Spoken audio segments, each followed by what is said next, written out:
اعوذ باللہ من الشیطان الرجیم بسم اللہ الرحمن الرحیم۔ محترم بھائیوں اور بہنوں، اللہ تعالیٰ آپ سب کو سلامت رکھے اور اللہ تعالیٰ آپ کے حاجات پوری کرے اور اللہ تعالیٰ آپ کی مشکلات کو آسان فرمائے۔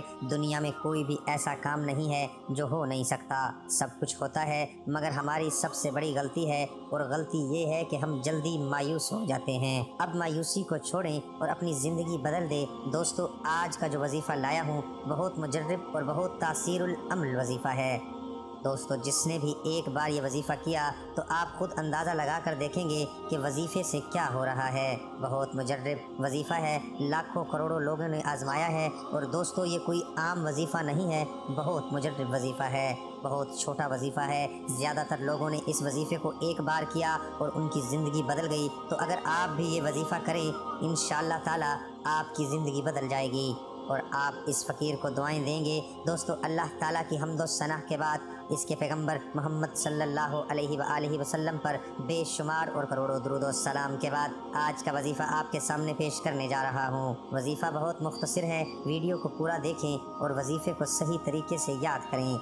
اس پر عمل کریں گے انشاءاللہ تعالیٰ آپ کی زندگی بدل جائے گی۔ دوستو، ایک بات یاد رکھیں کہ وظیفوں سے ہمارے کام کیوں نہیں ہوتے۔ ہماری سب سے بڑی غلطی ہے یہ ہے کہ ہم جلدی مایوس ہو جاتے ہیں۔ دوستو، مایوسی کو بھی چھوڑو اور اپنی زندگی کے بارے میں ذرا سوچو اور اپنی زندگی میں صبر کا دامن تھام لو۔ ایک بات یاد رکھیں کہ جو بھی اللہ کو پسند آئے تو اس پہ زیادہ آزمائش آتی ہے، اس پہ زیادہ امتحان آتے ہیں، جیسا کہ آپ نے انبیاء کرام علیہ السلام کے واقعات سنے ہوں گے، تو آپ خود جانیں گے کہ زیادہ تر امتحان اور آزمائش کس پر آئے تھے۔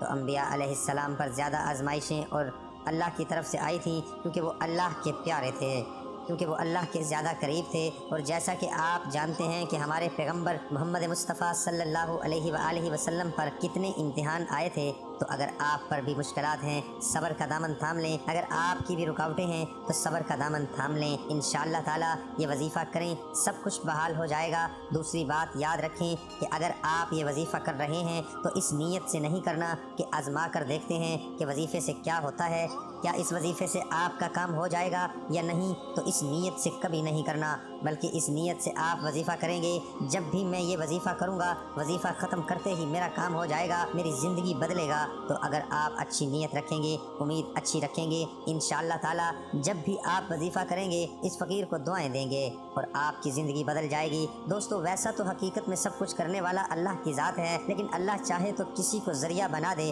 جس طرح بارش کرنے والا کون ہے؟ حقیقت میں ذات اللہ کی ہے، لیکن اللہ نے فرشتے کو ذریعہ بنایا ہے۔ اسی طرح ہم میں سے کوئی بیمار ہو جائے تو ڈاکٹر کے پاس چلے جاتے ہیں، حقیقت میں شفا دینے والا اللہ تعالیٰ کی ذات ہے، لیکن اللہ چاہے تو ڈاکٹر پاس یا اس کی دوا شفا بنا دے۔ اسی طرح اگر اللہ چاہے تو یہ وظیفہ بھی آپ کے لیے ذریعہ بنا سکتا ہے، لیکن دوسری بات بھی یاد رکھیں کہ ہمارا کبھی یہ مقصد نہیں کہ ہم ان وظیفوں کو صرف پیسوں کے لیے کریں، آخرت کو چھوڑ کر دین دنیا کو توجہ دیں۔ اسلام کو پیسوں کے لیے خریدتے ہیں، یہ وہ بہت زیادہ لوگ کمنٹ کرتے ہیں، بلکہ ہمارا مقصد یہ ہے کہ ہم لوگوں کی رہنمائی کریں اور لوگوں کی بس زندگی کو گزارنا، اور لوگوں کو بہت زیادہ ضرورت ہے، تو اس لیے ہم یہ وظیفے لائے ہیں۔ ایک تو آپ نیک عمل بھی کریں گے اور اس کی بجائے آپ کا کام بھی ضرور ہوگا۔ تو بنا ٹائم ضائع کرتے ہوئے وظیفے کی طرف چلتے ہیں۔ وظیفہ کیا ہے اور اس کا طریقہ کیا ہے، آپ غور سے دیکھیں۔ وظیفہ کیا ہے اور اس کا طریقہ کیا ہے، کتنے بار پڑھنا ہے، کتنے دن تک پڑھنا ہے، آپ غور سے سنیں اور دیکھیں کیا وظیفہ کتنے بار پڑھنا ہے۔ سب سے پہلے وضو کی حالت میں وظیفہ کرنا ہے۔ دوسری بات بھی یاد رکھیں یہ کون سی سورت کا ہے، سورہ انشراح۔ یہ کون سی سورت ہے؟ سورہ انشراح، جس کو ہم کہتے ہیں، اس سورت کو پڑھنا ہے۔ تیسری بات بھی یاد رکھیں کہ یہ سورت کتنے بار پڑھنا ہے، تو یہ 11 مرتبہ، بہت مختصر وظیفہ ہے۔ اس کے ساتھ یہ وظیفہ کتنے دن تک کرنا ہے، تو یہ وظیفہ 7 دن تک کرنا ہے۔ جب بھی آپ یہ وظیفہ کریں گے تو اس فقیر کو دعائیں دیں گے، انشاءاللہ تعالیٰ 7 دن تک کرنا ہے، لیکن ایک دن کے اندر ہی آپ کو اندازہ ہو جائے گا کیا ہو رہا ہے۔ اور ایک بات اور یاد رکھیں کہ عشاء کے وقت کرنا، نماز کے بعد عشاء کے وقت سونے سے پہلے درود پاک ضرور پڑھنا، کیونکہ درود شریف ایک ایسا عمل ہے اللہ رب ذوالجلال اس کو ضرور قبول کرتا ہے۔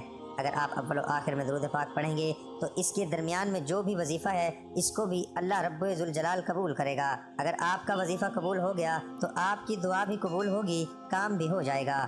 اور آخر میں اللہ پاک سے دعا کرنی ہے کہ دعا ہے کہ اللہ تعالیٰ میرا سنانا، آپ کا سننا اپنی بارگاہ خداوندی میں قبول اور منظور فرمائے، آمین یا رب العالمین۔